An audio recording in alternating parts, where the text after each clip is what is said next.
Hello there everyone and welcome to another episode of DML. So we are going to be 100% completing the costume quest event and unlocking the eyeball dragon today. We have way more event currency than we actually need.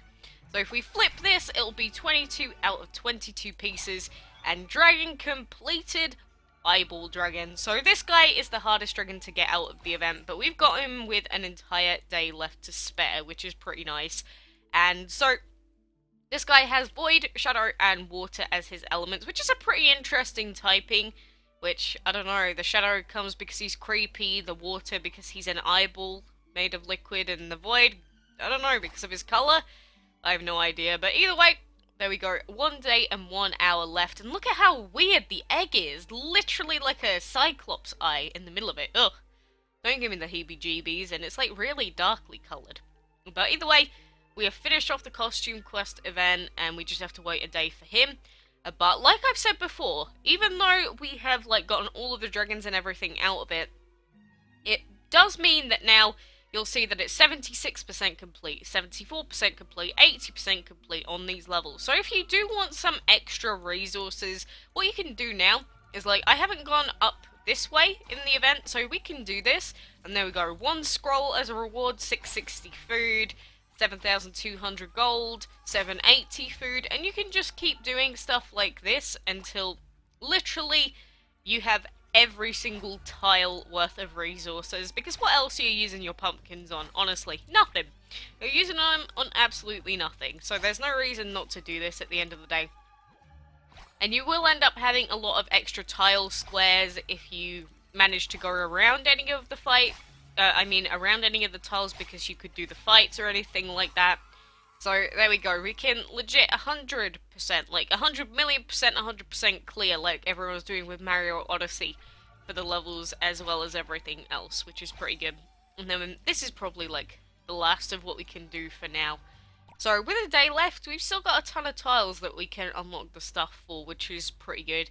And you know, I know it's not usually a whole ton of food or whatever else, but better than nothing. Like, no point saying, I don't want that extra food, take it away.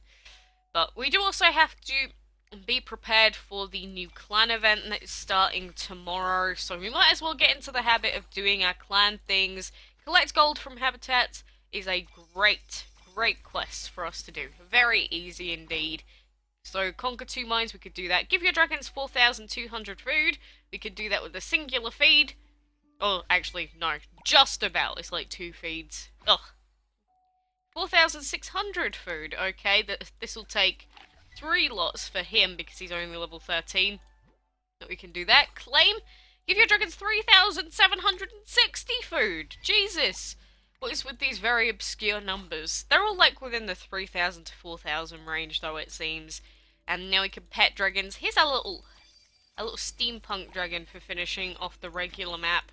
And by that I mean you have to finish off what is it, Call Off, to get him, because that used to be the end of the map, but then they extended it with the other update. So there's the end of the map, so that finishes at Call Off, and then there's the other stuff, which is the actual end of the map, which is kind of weird. But, you know, at least you get the steampunk pretty early on. I mean, that's when everyone else used to get it when they first started playing, so I guess it makes sense that newer players would get it at the same sort of time. But just need to keep petting until we get this quest done, so we will claim that. Collect 54 dungeon tokens. We can do the dungeon. That is fine by me. We'll do the dungeon today. So we'll enter level 62s. I always use Sani for these, so we will do that. And because there's 2 rounds of dragons, I actually don't mind using 2 times speed. Basically, my rule for 2 times speed is if it's a fight that takes like 10 seconds, don't worry about using it. But if it takes like 2 rounds worth of enemies, definitely use it. I mean, you can see what's happening anyway. Everything gets infected and dies. I mean, there's nothing else to it. Absolutely nothing else to it but that. Except sometimes if there's a whole row of dragons that are like strong against plant, then they don't survive. In which case it takes a whole 2 attacks from our autumn dragon. But that is like the only time that happens. So we'll claim that. We can't do 7 arena fights. Let's not do that. I don't like scoring perfect hits. I don't want to do side quests. We can do 2 mines on the campaign map, but I think I have actually used all of my energy. Indeed I have. Indeed I have.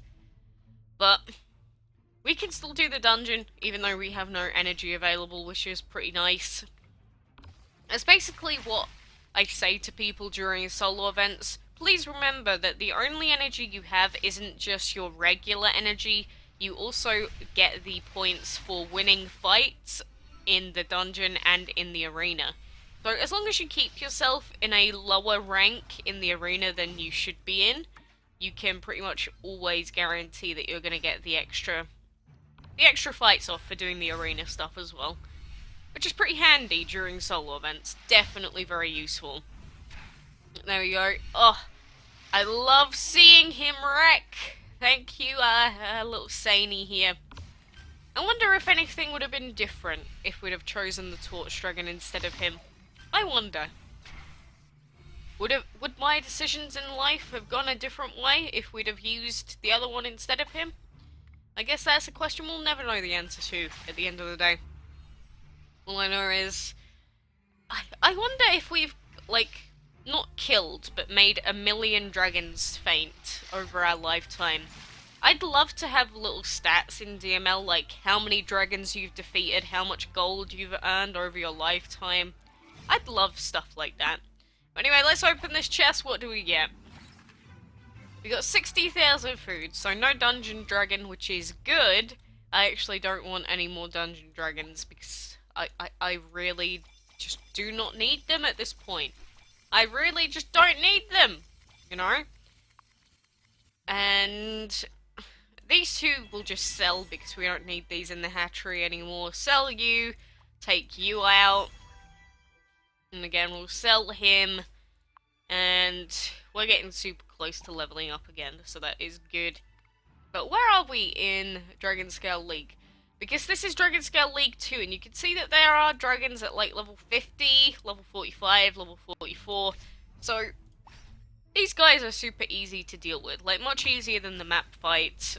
If I was in Dragon Scale League 1, that'd be the point where the arena would be a little bit tougher for us to deal with.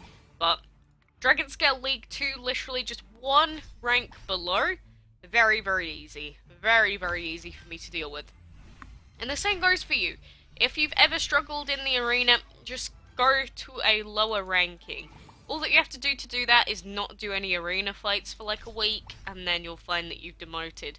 Like, do 1 or 2 fights in that rank, and then don't touch the arena again, and then you'll have a higher chance of deranking. Because I'm not sure what it is, but it feels like if you at least participate in the arena, then you get deranked. Because I've had times where I just haven't done any arena fights at all within the week, and I haven't been deranked. So, I'm wondering if that's a GameLoft way of stopping people from automatically deranking just by not playing, maybe? Which would make sense. So, that's probably what's happened. But I hope we don't go up in ranking just by doing these few fights. I don't think that many people, honestly, compete in the arena anymore. It's just D1, or Dragon Scale League 1 that people really focus on. I mean, for obvious reason, because they all want to get their 20th Warlord Dragon for some reason, but I don't know. I don't know why people do it, to be honest. It's like, why would you get multiple of the same dragon unless you are legitimately like on a, I don't know, on a bet to see who can get the most Warlord Dragons within a year.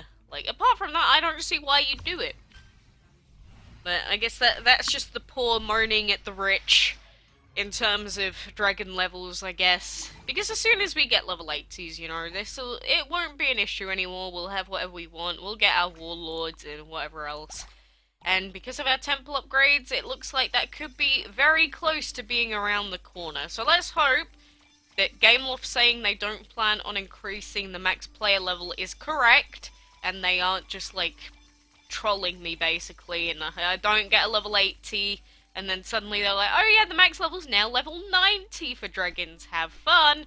If that ever happened, I think I would genuinely give up. I would genuinely give up on this game. But Anyway, for now, that is our eyeball dragon that we have gotten. So good luck in the costume quest event. I said this last time as well, but good luck if you're still going for either of them. Very best of luck, and I can't wait to hatch this guy. So for now, thanks for watching, and until next time, I will see you then.